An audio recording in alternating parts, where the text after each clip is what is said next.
Hi everyone, it's Rena. So this video is for those people who have their natal Mars in the 8th house. Oh my goodness gracious. And Mars is one of the rulers of the 8th house. So it has a natural affinity for this area of life. And this area of life, by the way, is Scorpio's domain. So if you've ever heard anything about Scorpio and the reputation it has, you know there's a bit of ferocity there. And that's in part because one of Scorpio's rulers is Mars, and Mars is a god of war. So you can already get the gist of it, that it's this combative, very fiery influence. And then, of course, the other ruler of Scorpio is Pluto, the lord of the underworld. So we've got quite an interesting house. This is a water house, the 8th house, and it is a house of death. If we bring that out in a broader way, it's the house of transformation, and death is, considered the ultimate transformation that we make. But there are other types. You could say the house of alchemy. How do you change into a better individual? And it's at a very deep level because it's that's what Scorpio is all about, is what's beneath the surface. Not, the first house is the appearance, the body, which is the surface, but underneath that we have something much more going on. This is the psychological house. And you could say the house of rebirth. We're saying death, but also rebirth. And it's the house of other people's money. So money that we are connected to, that we are not earning ourselves. So whether it's inheritance, where we share it with family members, or your spouse, or if you're getting divorced. I still can't remember the name of, it's not an estate like when somebody dies, but those joint finances. And there's other things, loans and your debt and things like that. Now, Mars is all about what drives you. It was very interesting. One of the sites that I visited, they were talking about the house that Mars is in is where you put most of your energy. And I had never read that before, and I love that. And I'm going to be using that quite frequently when I talk about Mars in the houses. So for somebody like I have Mars in the 9th house, and the 8th and 9th houses have something in common that connects to spirituality. But the 9th house is more on the overt kind of level. The 8th house is more covert because the nature of Scorpio is very secretive and also very going within. It's a feminine energy.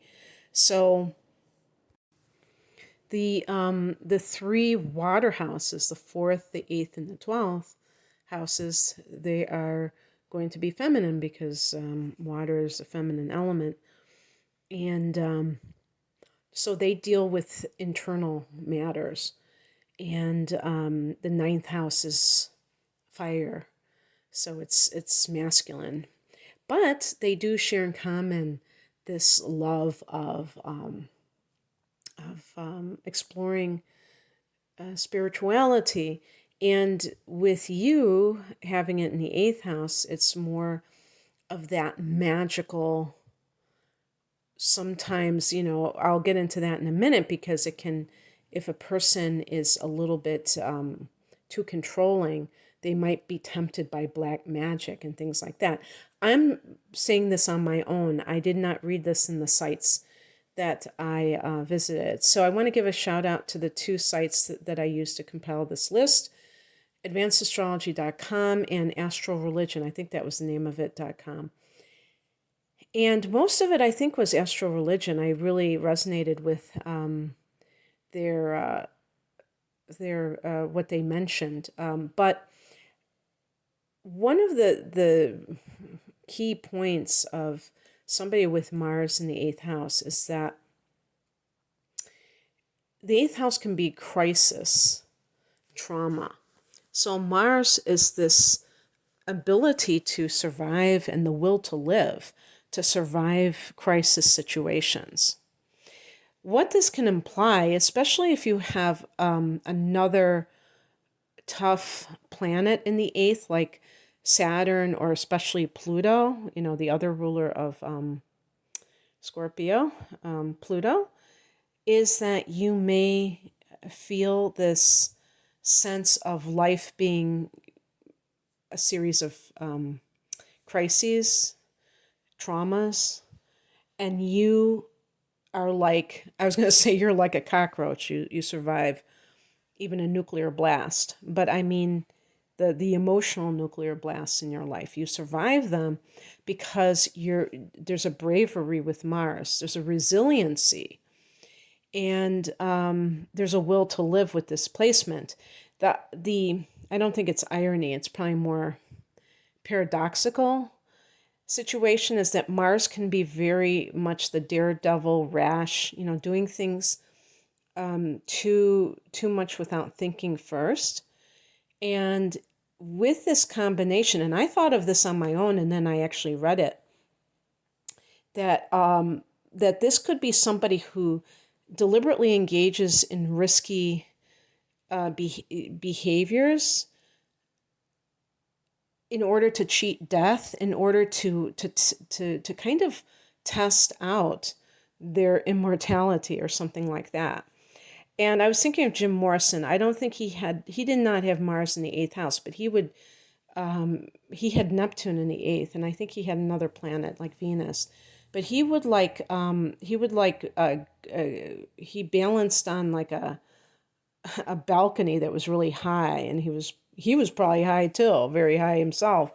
And people were like, "What is he doing?" So there's this.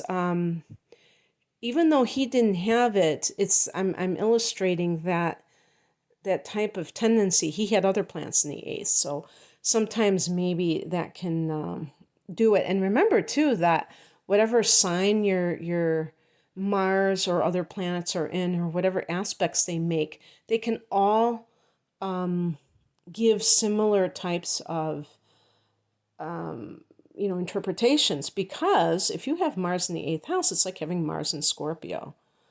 And so there's going to be that similar type of vibe that you give off, or the things that you're doing, the where you're coming from. So to me, that can almost be as well somebody who maybe they grew up with a lot of drama and trauma in their family of origin, and look to see if you have Pluto in the fourth house, and then you'll really know, or Pluto in the first house. A lot of that drama, and maybe as they get to adulthood, they're kind of trying to find some way of generating the same thing. And so that's something to be careful of, because people do that sometimes. It's not really, I mean, I wouldn't say it's a sense of boredom, but Mars to me can try to instigate conflict, to either feel familiar, to generate energy. But of course, when we think of an energy vampire, that's somebody who instigates negative situations to elicit negative reactions in others, to feed off of that negative energy.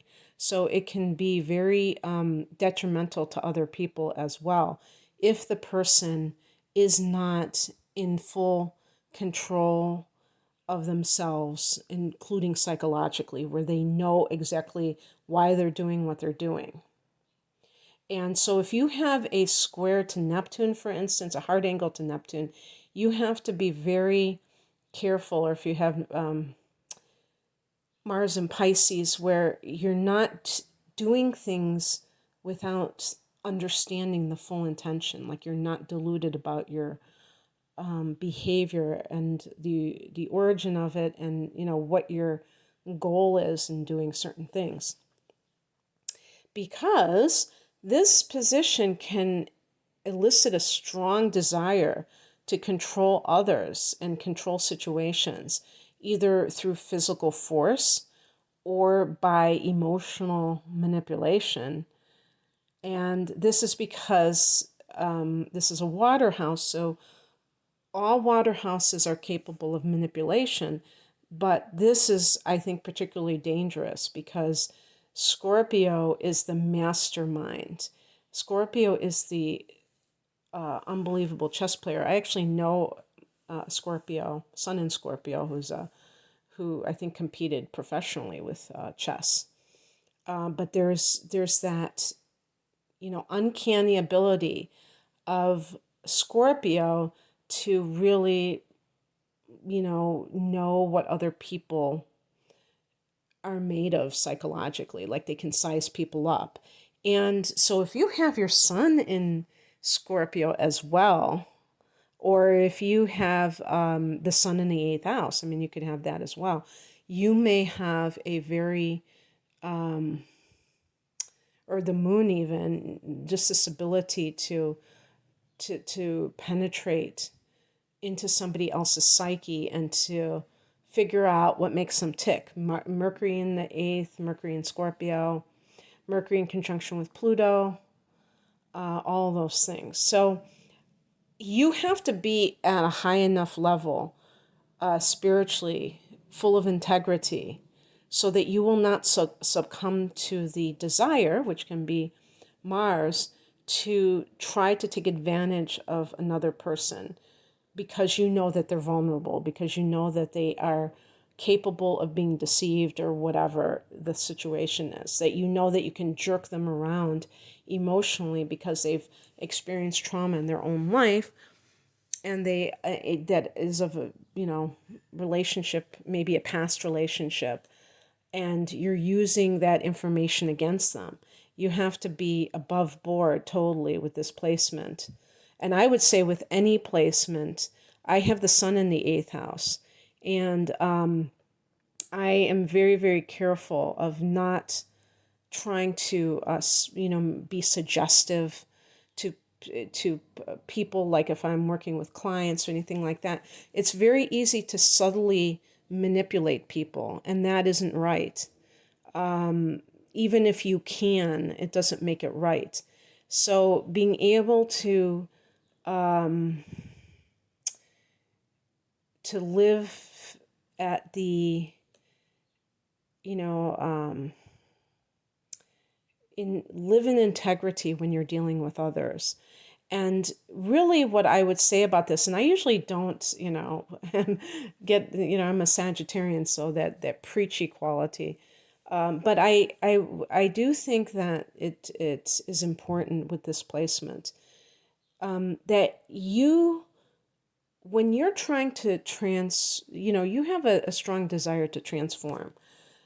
Do it for yourself. Tend to your own garden. If you want to feel powerful, you can only really ever feel powerful within yourself.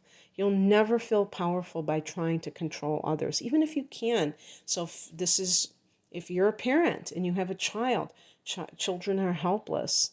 And this is where some of the greatest abuse of power takes place, the parent-child relationship. Do not do it. Learn how to respect your child's autonomy. That doesn't mean being lax and letting your child run wild. It means understanding that they have a separate soul and they have a separate destiny. So that's true for everyone, because this position can get obsessive. And, we've heard about the Scorpio, the infamy of Scorpio, and that's part of it, is that obsessive nature. Again, obsession comes when somebody wants to control something that they truly can't control. And even people who are in relationships where they are controlling others, the victim will report that the person gets worse and worse because even if the person being controlled acquiesces, the other person doubles down because it's never good enough, because they have insecurity within themselves. They feel powerless, and it's never going to be good enough at the level of control, because they're always obsessed with, what if this person meets somebody when I'm not there, or whatever. Other things that, the lower expression of this placement can indicate violence, and that's really what I meant with controlling others physically. So whether it's with a spouse, whether it's with a child, if you have these tendencies, don't don't allow shame to not seek help. Seek help so that you can learn where that anger, because Mars is anger, and that can be it too, but it's like it's very obscured in the 8th house. But learning how to deal with your anger in a healthy way. The higher expression is becoming more powerful internally. This is the area of, like I said, your personal alchemy, your transformation, and that may be something that is very appealing to you. One of the things that they didn't mention that I'm surprised about is fighting over money. I could totally see that. And they mentioned that you could get money from others from violent means, which means like an accident, insurance. I mean, hopefully not how do they say it in the mob, when you kill somebody for the money? Not to make light of that, that's horrifying. I can't think the word that they use to off people, They're talking about money that you would receive. So you're not trying to get it, you get it from insurance, from accidents, because Mars can indicate accidents. So you should be careful. I mean, we all should be careful, let's face it. But, if you have a Mars that's very like flighty, that's Mars in, I don't know, Gemini or even Aries, that just does things so in the moment that they're not thinking before they're acting. Be especially careful of that. But you can get money from others via accidents, insurance, lawsuits. I don't know why lawsuits. The only thing I can think of is that that's a fight. They mentioned divorces too. I would say that this is more, I would say too, be careful about fighting over money in a way that you get some kind of gratification from it. So again, this is going to be the lower version of this type of person. Somebody once said to me that the courtroom is the narcissist's playground, and the filing lawsuits and things like that, and that kind of made my heart sink, because I could totally see how that could be. So don't, that's a form of control too. If somebody divorces a narcissist, and they have Mars in the 8th house, that narcissist may be like, okay, I'm going to sue this person or I'm going to try to take them to the cleaners, and they have a long, drawn out court battle.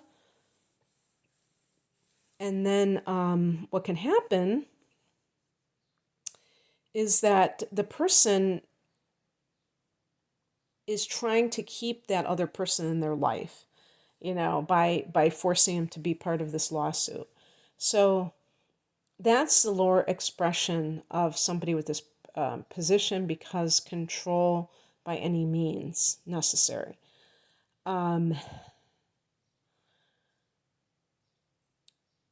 something more pleasant.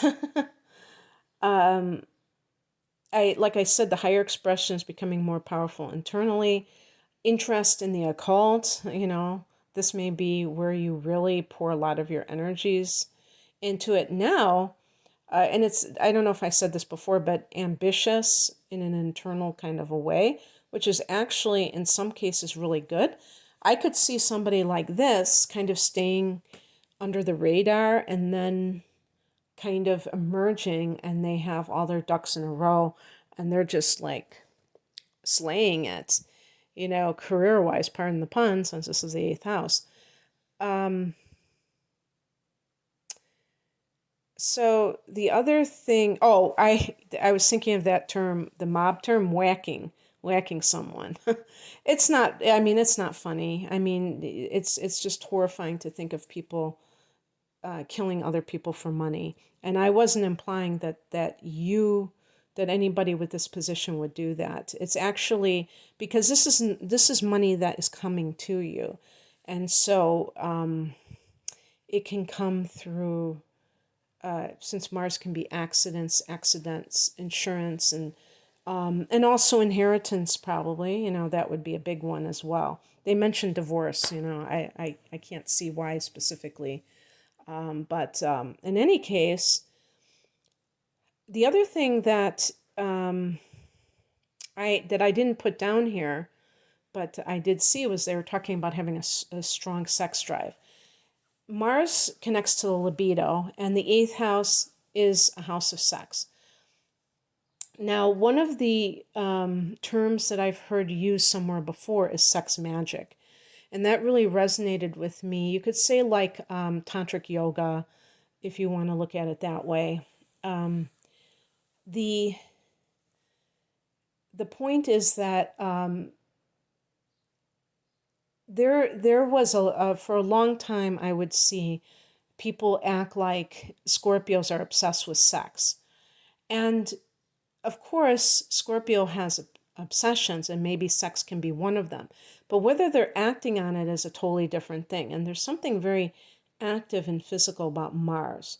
So if other planets, even personal planets, were in the eighth house, I wouldn't necessarily, or in Scorpio, I wouldn't necessarily just say this person is a sex maniac. Because of the nature of Mars itself being connected to sex, this can mean that the person has a very strong sex drive.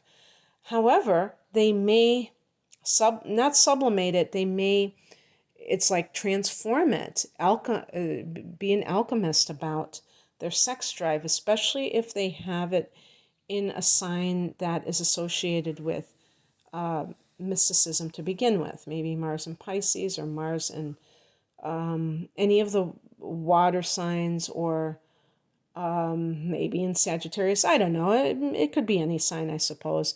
But something, and if it's in conjunction with Neptune or trining Neptune, sextiling Neptune, that the person may believe that sex can be a path to the spiritual, and they can be very intentional about it, and that means being selective.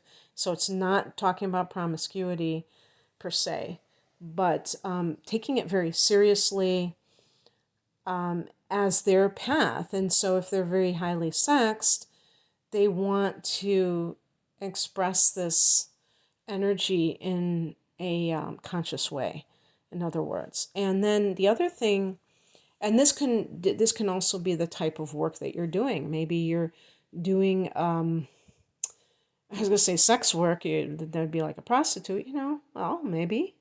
But maybe it's a therapist. Oh, yeah, a sex therapist, because the eighth house is psychology anyway. That would be the perfect thing, actually. Or just through a tantric yoga practice.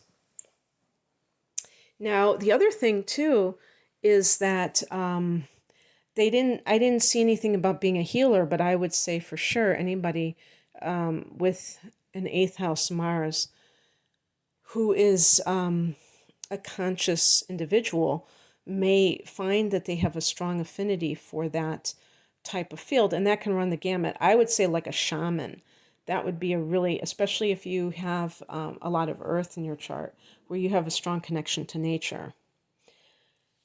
And there was something else I didn't see that I wanted to chime in about, but I can't think of it. I think I covered just about everything I wanted to.